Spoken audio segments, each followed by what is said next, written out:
arrancamos directo con este entrenamiento.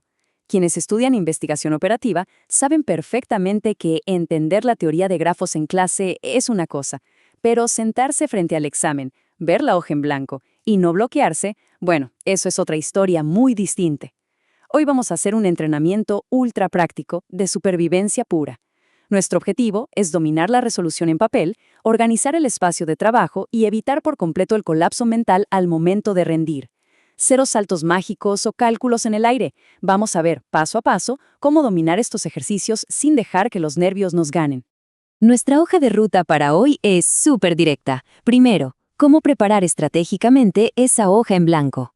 Segundo, el algoritmo de Dijkstra, con sus iteraciones al máximo detalle. Tercero, Kruskal y la regla de oro de no formar ciclos. Cuarto, cómo identificar rápido el algoritmo correcto con solo leer el enunciado. Y para cerrar, cómo esquivar los errores más típicos que cuestan puntos. Comencemos. Punto número 1. Preparar la hoja en blanco. El primer gran obstáculo. Miren bien este desastre. Esta es la cruda realidad de un examen que salió mal. Un caos total.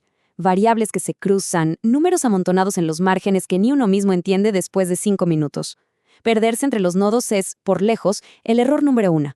Si la estructura visual es un lío, te equivocas en una suma chiquita y ya está. Es literalmente imposible rastrear el error para corregirlo. Y claro, con el reloj corriendo en contra, la mente se acelera. Pero escuchen bien esto. El éxito acá no depende de hacer matemáticas mentales rápidas, sino de tener una organización física en el papel que sea prueba de balas.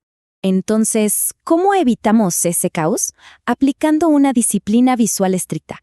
Regla número 1. Al leer el enunciado, no intenten procesar todo de golpe. Simplemente subrayen los datos duros, las palabras clave y nada más.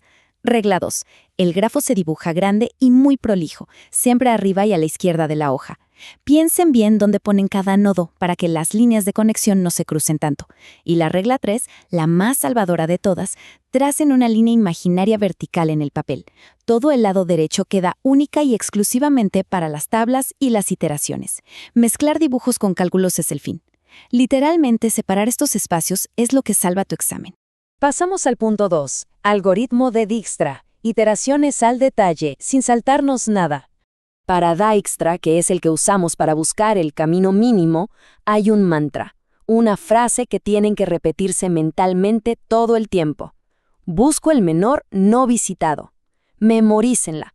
Busco el menor no visitado. Esta es la regla absoluta para no caer en bucles infinitos. Acá no sirve la intuición, no sirve tratar de adivinar el camino mirando el dibujo. Si en algún momento se marean viendo una telaraña de líneas, suelten la lapicera, respiran y vuelven a esta frase. Bien, veamos el escenario de partida. Tenemos un complejo de 8 viviendas y nos piden encontrar la ruta más corta para asfaltar desde la casa 1 hasta la casa 8. El primer micropaso en el papel, el que rompe el hielo y nos pone en marcha, es agarrar el lápiz, marcar el nodo 1 bien claro como origen y ponerle una distancia acumulada de 0. 0 porque ya estamos parados exactamente ahí. A partir de acá, cada avance hacia los siguientes nodos tiene que ser lentísimo y súper calculado. Ahora vamos a la tabla, a ese espacio sagrado del lado derecho que reservamos. Y acá va una regla inquebrantable. El cálculo mental está terminantemente prohibido. Todo, absolutamente todo se anota. Las columnas son simples. Iteración, nodos resueltos, nodo no resuelto más próximo y nueva conexión. Fíjense en esto. En la iteración 1, partimos del nodo 1 con su acumulado 0 y evaluamos a los vecinos directos, nodos 2, 3 y 4. Sus caminos cuestan 5, 2 y 5 respectivamente. La operación es sumar ese 0 inicial a cada peso. Obviamente el menor es el nodo 3 con distancia 2. Bueno, eso se escribe explícitamente en la tabla. Nodo próximo, 3, distancia 2, nueva conexión 1-3, sin tomar atajos. Y presten mucha atención a esto porque es su verdadero seguro de vida, el sombreado en el grafo. Cada vez que resuelven un nodo y lo meten en la tabla, van al dibujo y lo pintan, lo sombrean físicamente para obligarse a no volver a mirarlo nunca más. Estamos ahora parados en el nodo 3 con un acumulado de 2, Perfecto. Miramos a sus vecinos que no están sombreados. Ir al nodo 2 cuesta 5, más el acumulado de 2 nos da 7. Ir al nodo 6 cuesta 1, más 2 da 3. Y al nodo 5 cuesta 7, más 2 da 9. Evaluamos todo de forma meticulosa, comparando las opciones. En este escenario, el camino hacia el 6 es el ganador indiscutido de la segunda iteración, con un costo total de 3. Y así seguimos, paso a paso, sombreando, sumando siempre sobre el acumulado y anotando cada cuenta en la tabla. Llegar por fin al nodo 8 es genial, un triunfo. Pero ahí no termina la historia. La gran pregunta ahora es ¿cómo armamos la respuesta final para entregar? Y por favor, no traten de adivinar el camino mirando las rayas del dibujo. Lo que tienen que hacer es leer su tabla de iteraciones de abajo hacia arriba, enfocándose en la columna de Nueva conexión. Fíjense, el nodo 8 entró a la tabla conectado con el 6. Buscamos el 6 un poco más arriba y vemos que se conectó con el 3. A su vez, el 3 se conectó con el 1. Esta trazabilidad es sencillamente perfecta y nos confirma sin lugar a dudas que la ruta es 1, 3, 6, 8 con un costo final de 6 unidades, o digamos 600 metros de asfalto. Usar este método les blinda el puntaje y les permite rastrear todo si les surge alguna duda de último momento. Vamos al punto 3 de nuestra agenda, el algoritmo de Kruskal, cómo armar árboles de expansión sin formar ciclos. Con Kruskal, la cabeza tiene que cambiar de chip por completo. Ahora el objetivo es conectar absolutamente todos los puntos del sistema gastando el mínimo material posible. Imagínense que están tirando un cableado eléctrico por todo un barrio. Las reglas cambian. Antes de siquiera atreverse a apoyar el lápiz en el grafo, hay un paso previo que es 100% obligatorio.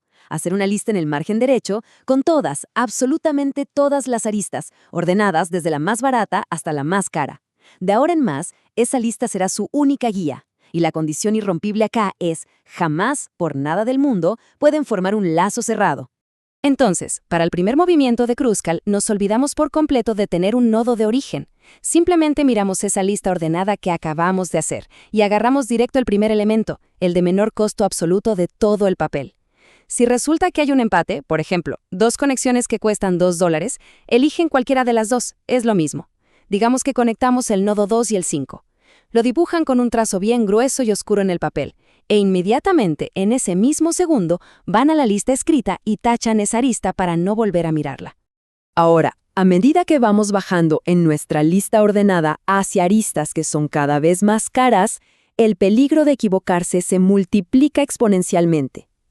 Por eso, antes de oscurecer una nueva línea en el grafo, hagan una pausa visual. Es vital. Supongamos que ya conectamos 3 con 6 y 6 con 8. Si la lista nos dice que la siguiente opción más barata es conectar 8 con 3, cuidado ahí. Si la trazan, forman un triángulo cerrado, un ciclo. Ese es un error conceptual gravísimo.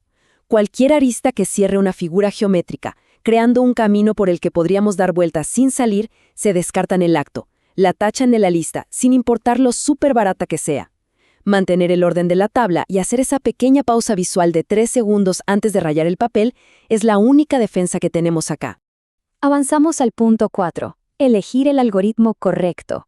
Un diagnóstico súper rápido. Todo este rigor táctico en el papel no sirve de absolutamente nada si terminamos resolviendo el problema equivocado. En el estrés del examen, las palabras clave del enunciado son sus mejores aliadas. Funcionan como traducciones literales que ahorran minutos de pánico. Si el texto tira frases como alcanzar todas las casas, tender red eléctrica o conectar todo al menor costo, bingo, ese es el diagnóstico inmediato para aplicar Kruskal.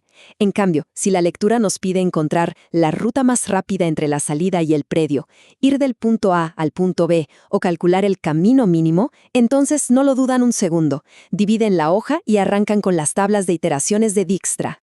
Y ojo, hay una tercera frase trampa que es crucial sumar al radar. Si el problema de repente menciona que las conexiones tienen una capacidad límite o les pregunta por el flujo máximo de agua, de datos o de vehículos que pueden mandar desde una fuente hacia un sumidero, estamos ante un problema de redes de capacidad. Ahí la traducción directa es usar el algoritmo de flujo máximo, como el de Ford-Fulkerson. Para ese caso, la hoja se organiza para registrar muy bien tanto los envíos hacia adelante como las capacidades residuales que ajustamos hacia atrás. Son 3 pistas clarísimas en el texto que los llevan directo a 3 algoritmos exactos, dejando 0 margen para la duda. Llegamos a la última sección, la 5. ¿Cómo evitar los errores típicos? Las trampas clásicas. Tomemos esta lista metódica como nuestro control de calidad final antes de entregar el parcial. ¿Cómo evitamos perdernos cuando el grafo es una maraña de nodos? Sencillo, dibujando a gran escala en el margen izquierdo. ¿Cómo no repetir caminos tontamente y entrar en bucles? Sombreando físicamente el nodo en el papel apenas completamos la iteración. ¿Cómo nos blindamos contra el colapso de equivocarnos en las sumas acumuladas? Desterrando por completo el cálculo mental. Cada suma se registra paso por paso en la tabla lateral. ¿Y cómo evitamos arruinar Kruskal con ciclos fatales? Tachando religiosamente las aristas de la lista y haciendo una pausa obligatoria para chequear que no estamos cerrando polígonos en el dibujo. Apegarse milimétricamente a estos micropasos de orden y limpieza es, literalmente, lo que separa un examen desaprobado de una resolución perfecta. Ese caos visual, esa mezcla confusa de rayas y números, lo acabamos de transformar en un sistema predecible y totalmente controlado. Al obligarnos a imponer esta estructura rígida sobre el papel, dividiendo el espacio y anotando cada microdecisión por más simple que parezca, la complejidad abrumadora de la teoría de grafos simplemente desaparece. Nos permite tomar el control absoluto de la situación. Con este entrenamiento táctico asimilado y listo para ponerse en práctica, la pregunta final es bastante evidente. ¿Seguiremos viendo a esa hoja en blanco como una amenaza que nos genera ansiedad o vamos a empezar a verla como el lienzo perfecto para ejecutar un método impecable? Hasta el próximo análisis.